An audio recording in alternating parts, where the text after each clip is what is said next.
بسم الله الرحمن الرحیم. نن غواړم تاسو سره د پاسپورټ د چاپ په ارتباط باندې هغه مشکل چې دا معلومات شریکم.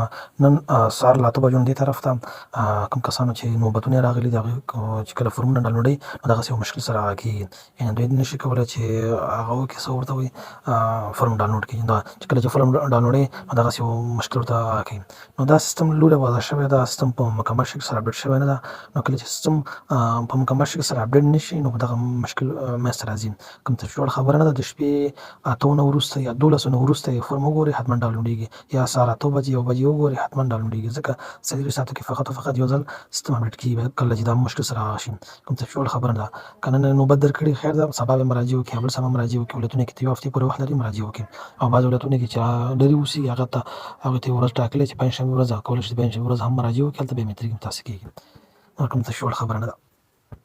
مرخم راجع به چاپ فرم معلومات براتون ارائه کنم. البته امروز بعضی از دوستای ما مسیج کرده بودن که ما امروز وقتی که فرم دانلود میکنیم دانلود نمیشه، و یا که وقتی که من تاریخ هم مشخص شده، اسم ما هم در لیست آمده، مگر وقتی که فرم جستجو میکنیم و دانلود میزنیم و دانلود نمیشه. دلیلشان چیست؟ دلیلشان این است که این سیستم که البته امروز به شکل کامل اپلود نشده یا اپدیت نشده، به شکل کامل نیمه، یعنی 50% یا 80% تکمیل شده.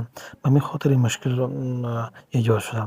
ساعتهای 12 بجه شب یا فردا 7 بجه روز صبح البته این مشکل حل میشه. کسایی که این مشکل دارن فرم خود از 12 شب از اون طرف چیزی کنه چک کنه، یا فردا صبح بخیر فرم چک کنه، انشالله مشکلشون حل میشه.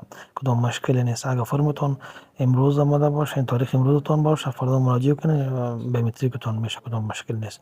دولت ها معمولا تا 1 هفته البته فرمتون قابل اجرا می باشه، و بعض ولایت ها هستن که تا هر وقت که باز مراجعه کنه مشکل نیست، تا 2 هفته 3 هفته هم وقت داره.